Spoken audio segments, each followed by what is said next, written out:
So multiple different decision makers trying to get to him. It was difficult. We showed up at the event, and I will put my hand up and say, I love the signature selfie concept because 80% of leads are never followed up on from events. So if you just say, hey, let's do something fun, take a selfie with them, and then say, what's your number? I'll text it to you. It's the simplest way to get someone's phone number, and it doesn't cost you a dime to do it, and it's a great way to follow up. I teach this from the stage. However, when the moment came down where I was standing in front of Dave, I totally chickened out. And I was Brock. honestly, I Yeah. chickened out and I walked away. I even went back to my room because I was like, wow, I really failed here. And then I remember then you came and I had come back a little bit annoyed and you were like, I got his number. Here is your daily dose of the Ultimate Sales Machine coming to you from the new edition. Visit ultimatesalesmachine.com to get your copy or multiple copies. I am your host, Amanda Holmes, CEO of Chet Holmes International. What you're about to learn has assisted 250,000 businesses to generate billions of dollars, working faster, better, smarter. Welcome everybody to the CEO Mastery Show. Today, I have a guest, Troy Aberle, Executive Strategy Officer here at CHI. And normally he's asking the questions, but I'm going to drill him with questions because we have celebrated this wonderful partnership with Dave Asprey Group and the launch of the Business of Biohacking Summit. And people online are just going crazy about it. When we were at Biohacking Conference a month ago, everybody just said, we don't understand. This is taking people a decade to be able to be his partner and only a select few have. How did you be able to do that in under 6 months? It's just crazy. So I've talked a little bit about it and I just want to dive deep because really, Troy, you were the hands-on deck that was communicating with him. And we can also share why you were communicating with him and I was not direct because of my mess up, right? So there's mess ups along the way and there's that pig-headed discipline and determination. So as everyone hears this, I want you to envision who is that one person that could completely change your world. How are you focusing to give them an experience unlike any other where you're just straight pitch, but instead it's about building a relationship that can last decades. So with that said, Troy, you were really the one actually that identified that he was a dream one. You were the one that said, oh, he's the CEO and he owns so many of these businesses. We should really focus on him, right? Well, because we started mapping out, we should just go back just a couple seconds more before, because we had identified that we both have a tremendous passion around people getting healthier and living longer and living better while they're living longer. And so we had identified that there was an opportunity to go to this event called the Biohacking Conference. And we really didn't know a lot about it. But interestingly enough, we signed up for it because one of our clients was already going to be in it, introduced us to it, a stem cell company. And what was interesting about it was then we got invited to another event ahead of time. So we don't know anything about this Dave Asprey guy other than as we're charting out, we're taking a look at all the opportunities we could have by going to this conference. And we noticed that out of all the sponsors and all the vendors that are going to be at this place, because we do a lot of research with our Dream 100 process, Dave Asprey's name is on like 20 of these companies as being the guy. But as we're reaching out using our process, I'm realizing that, yeah, this Dave guy is really hard to get a hold of and you can't find him. But he seems to have so much influence. How was he hard to get a hold of in comparison? Well, because you can phone people in his company, you can try to reach out, you can text, you can do all those things if you have the numbers. But as I'm reaching out to people, they're like, yeah, good luck on getting a hold of Dave. That guy is a really, really busy guy. But out of all the other people like Dr. Porter at BrainTap or the many other people that are doing so many wonderful products, you can get them, but you cannot get this Dave guy. Who were some of the people that you reached out to around Dave? Because I think that's a really big skill as well. When you know that there's the one that you want to get a hold of, how do you be in their circle of influence? Because you reached out and you got a hold of a couple of them. Yeah, people said, we can help set up, we can get you in touch with his PR person, the media relations, set up something. But at the time, Amanda, I think we were 17 days from the conference when we decided we were going, and then we were going to do this whole Big Dream 100 plan. It was tough, right? He was already quite busy. Okay.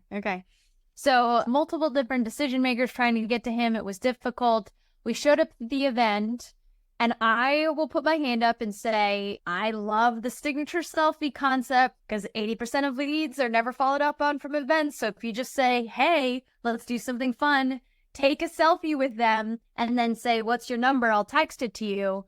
It's the simplest way to get someone's phone number, and it doesn't cost you a dime to do it, and it's a great way to follow up. I teach this from the stage. However, when the moment came down where I was standing in front of Dave, I totally chickened out. And I was Brock. Honestly, I Yeah. chickened out and I walked away. I even went back to my room because I was like, wow, I really failed here. And then I remember then you came and I had come back a little bit annoyed and you were like, I got his number. Yeah. You were really shocked. So to add to that, what it was we were at a private meeting with him, and to let everyone know, and it was such a no-brainer, but at the time, everything was busy. I grabbed a copy of his book and said, Dave, can you sign this book for me? And he said, of course. Really nice gentleman. And I said, Dave, you're a fellow Canadian. I'd love to be able to text you this picture so we can remember this moment. And he's like, sure, here's my number. Texted to him. And I jokingly said, hey, you sure talk a lot about sushi. I have no idea how to eat it. One day, could I call you and you teach me how? And he's like, sure, next time you're in Austin. Now, that's such an off-the-cuff comment for so many people to, let you down nicely. But I didn't realize that you had done that. Yeah. And so then you and I are in Austin for another type of promotion we were doing a keynote. And what was interesting is if you remember, hey, let's get hold of Dave. Yeah. So, hey, Dave, remember that offer you made for, being able to, could we meet up and could we go for dinner and learn how to eat sushi?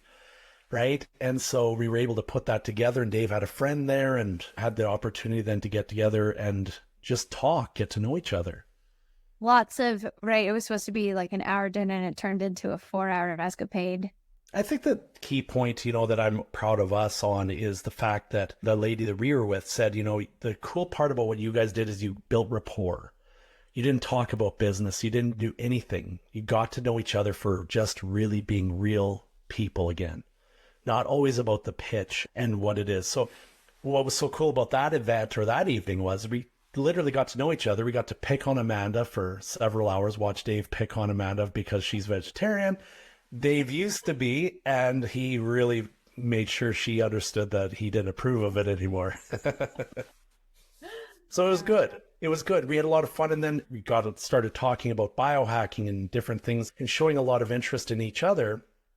Then we went to Dave's home and got to be a part of this whole shopping mall experience of every possible humanly thing in the world, and I had electrodes on my arms, and my body was doing some things that I didn't know it could do. And, really got to see into a whole nother world of who truly a Dave Asprey is.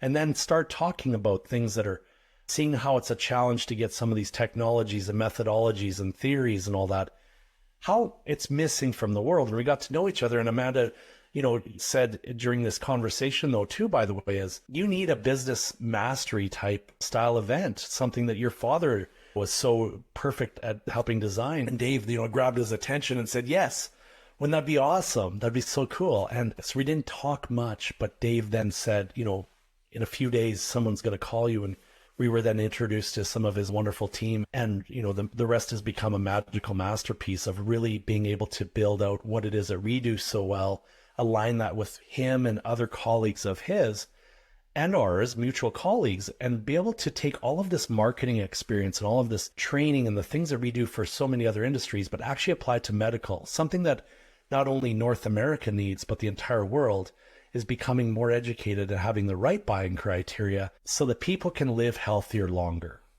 I think it's an interesting concept. So I came from the music industry, and there was always the saying that you just had to be in the right place at the right time, and that's when you got your break. So my professors used to say, just make sure you're at the right place over and over and over again until it becomes the right time. And I think that the Dream 100 and this example is a great example of showing, first, you have to know who that dream prospect is. And very often it's so much bigger than what your own mind thinks. Like we could have broken into the biohacking industry by going after one, after another, and continuing to reach out to every biohacking company, or we could go to the one that everyone else influences, win that respect so that the domino effect happens. And so first is identifying who that person is, and then how do you become in their face, in their place, in their space. So we showed up in his mailbox, in his email, on his social, when we were there in person, to all of his staff, right? Just circling the dragon so that everywhere, it seemed that we were everywhere. And so there's a part of it that's like, wow, well, that was luck. Actually, it was identifying and then being everywhere every time until that moment arose. And I think there's something to be said about planning. There's so much that you can plan, and then there's so much that you just have to have the pig-headed discipline and determination to continue. Because there was even a time after the biohacking conference where we thought nothing would happen with him, right? It had gone completely cold. And majority of people would just give up after that. And you reached out yet again, and he said yes. And it just yes. And I think if you actually look at what when you become passionate about what it is that you want as an outcome. So Rhys said we wanted to have a major play in this biohacking space and longevity medicine. But if you take a look at most of the people that show up and claim they're not sure how Rhys got in there, they just simply show up and they're spending tens of thousands of dollars to hopefully get around this person or around whoever that might be. They spend tens of thousands, but they don't really have the message really dialed in, and they don't really understand the person's needs. That person has a lot. So we knew by researching the biohacking industry, the ratio of companies succeeding is less than 18%. We had found out how hard it is for companies to thrive through fundraising, to try and grow, getting patents, all of that. And then they show up to these shows. They're in a negative situation already financially, and they can't get that message out. And their price point has to be so high that they're tightening up such a niche market, if you will, to just a very high net worth people. And that's typically what's been going on in this industry. So when you say to Dave, if we can increase the people that you work with or influence or the companies that you own, and we can do that part, and here's what we know scientifically is actually stopping that from happening. Now he's paying attention because we've actually studied it. That's what's building rapport. And as your father would say, Amanda, Chad would say you have to build rapport, spend more time doing that. Everyone else is trying to close. They're spending tens of thousands. We spent a lot less, build rapport with this man, and spent a couple $100 on dinner and teaching him what we knew what was going on. That built rapport and showed that we found his needs. And then we could add value and create desire. And that sales process then was perfectly executed. But if you only show up and you have no intention to really date the customer, as we call it, or, really become passionate about what's going on in their emotions, you'll never get there. So you have to show up with the right goal. You have to know exactly who they are, what keeps them up at night, what makes them thrive, and what's their goals, and then be able to educate them that you are the smartest person in the room that they need to stop and pay attention to. I think also everything that you're saying, what's resonating with me too, is you can say the words, be genuine, what's that saying? Like, the rich don't claim that they're rich. The humble don't claim that they're humble. That saying where the people that lie always claim that there's so many liars out there. So it's hard to say you should come at this in a genuine, honest way. It's not a business strategy. It's a way of life and being. Yes. That today, because there's so much plastic and so much fake and so much on the internet, like when I think about our conversation at dinner, like we talked about me in my monk years, and so he talked about like studying with Tibetan monks, and then at one point I was chanting in Sanskrit. Like it was not a normal meeting. No, right? But it was real.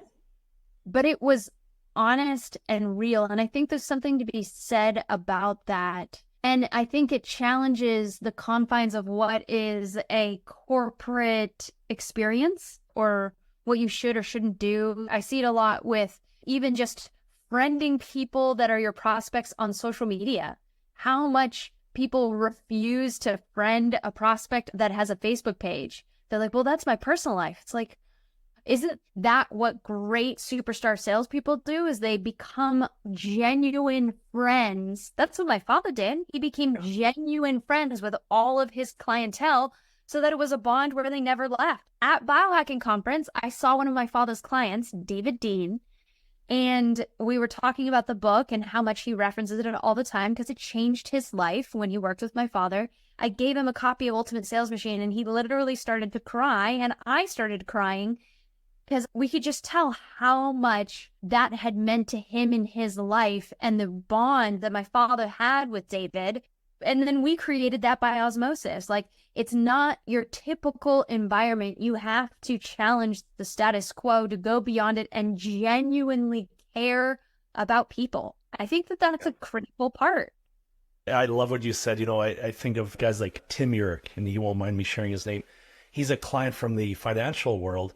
And it's interesting because he always says that we over-deliver. He's like, 10, 100 times more than I ever would have dreamt. But I don't think we're over-delivering. I think that we're creating such a masterpiece of a relationship and an experience for him because we're truly treating him like a person again. And I think the world has gotten so good at moving away from that with technology. It was so easy to try and get your numbers up, right? So any of you that are listening, you can get your numbers up by being all over the place and spending 30, 100 grand on Facebook ads.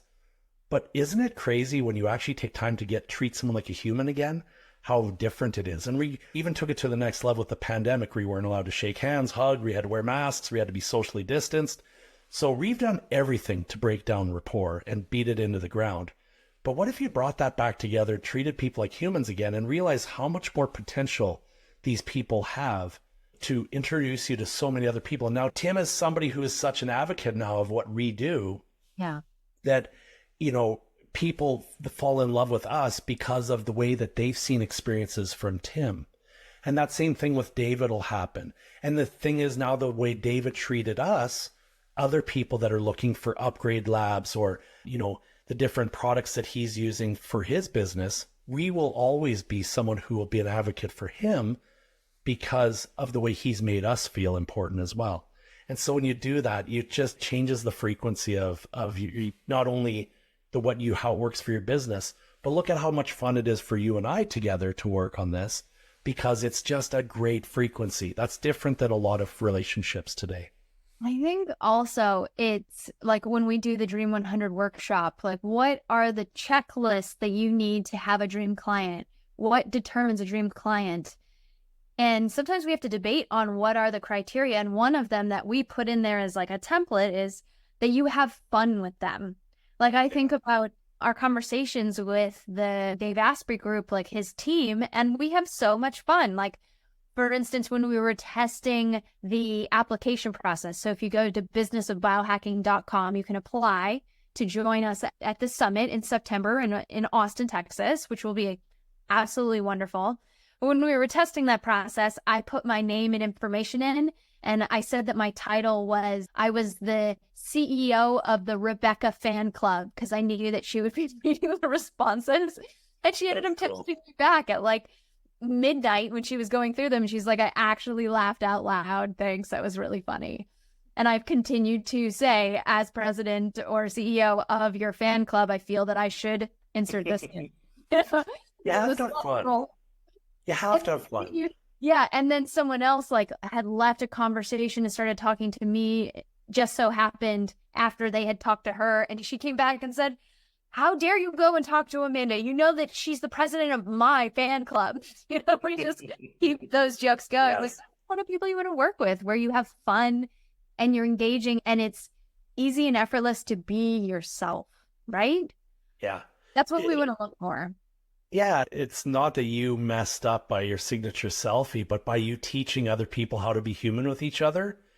The odds of your community getting bigger are better because of it. So next time you're having a staff meeting with your team or people, come up with strategies that can work. And for some people, it might not work on certain days, and on other days it works great. And that's what's going to really make you an ultimate sales machine. And that's what's going to really hone in on your dream 100 clients, is you'll start to notice that all of these amazing people that are all following the same patterns and chemistry are going to be a part of your group. And that's what's magical. And that's what's magical for us. I'm super excited for what it is we've created, because now we're being trusted for who we really are. And in an industry that didn't know us 2 years ago or even a year ago, now is looking at us as truly the authority that we are, but they just didn't know that. And they found out much quicker because of the methodology that we use. So great. So for anyone in health or longevity, or if you're even thinking, maybe I want to be an investor in that industry, because I also believe that our healthcare system could use a little bit of help, you're welcome to apply at businessofbiohacking.com. That's businessofbiohacking.com. We are only accepting a small group of wonderful humans, and part of that process will be teaching how do you deploy the fastest, least expensive way to double sales, that Dream 100 methodology. Who can you meet in the room that will give you that one connection that could completely change your course and trajectory? What if you got on the mic in front of all of these people and pitched your company, and we tweaked your pitch so that it could be even better, so that the next 5 times that you pitch it, you get that sale or you get that investment? It's going to be very workshop oriented. It's going to be really cool because there's Amanda and myself going to be there. Dave Asprey himself will be there as well, that you're going to learn how to pitch in front of. Joe Polish, I believe, and JJ Virgin. There's some really amazing friends of Dave's and ours that I'm so delighted that are going to be there to help people really make a difference. It'll be exciting. Any last thoughts that you feel people need to know about Dream 100, prospecting, following up, living a fulfilled life? We've covered all these topics. Any final thoughts of wisdom from Troy to said people? I think because we deal so much with our simple framework today, as you're reading this, take a look at the revenue goal you want to achieve. Take a look at just what you've been doing over the past couple months of what's been preventing you from getting there and what's been attracting you to that goal. Are you truly dealing with the right client? Do you know who that client should be? Because we help you with that. And what are you saying to that dream client? Is it a way that attracts them and educates them differently than all of your competitors? And are you using a touch point system that really keeps consistency? You know, crazy enough, most of these trade shows or conferences Amanda and I go to, it's less than 9% of people that are actually even following up. And when they do, it's really, really terrible. So think about that 4 pieces. What's your goal? Who's your dream client? What are you saying to grab their attention and educate them? And what's the system and process you're using? And if you can't score good on that, I think you should definitely reconsider and recalibrate with our team. Love it. Thank you, Troy. I'm sure everybody's hearing the behind the scenes. You bet. Sounds good. Thank you, Amanda. Until next week. Make sure to get your copy or copies at theultimatesalesmachine.com. There's a lot of special bonuses that you can't get going to Amazon, so make sure you check it out at ultimatesalesmachine.com.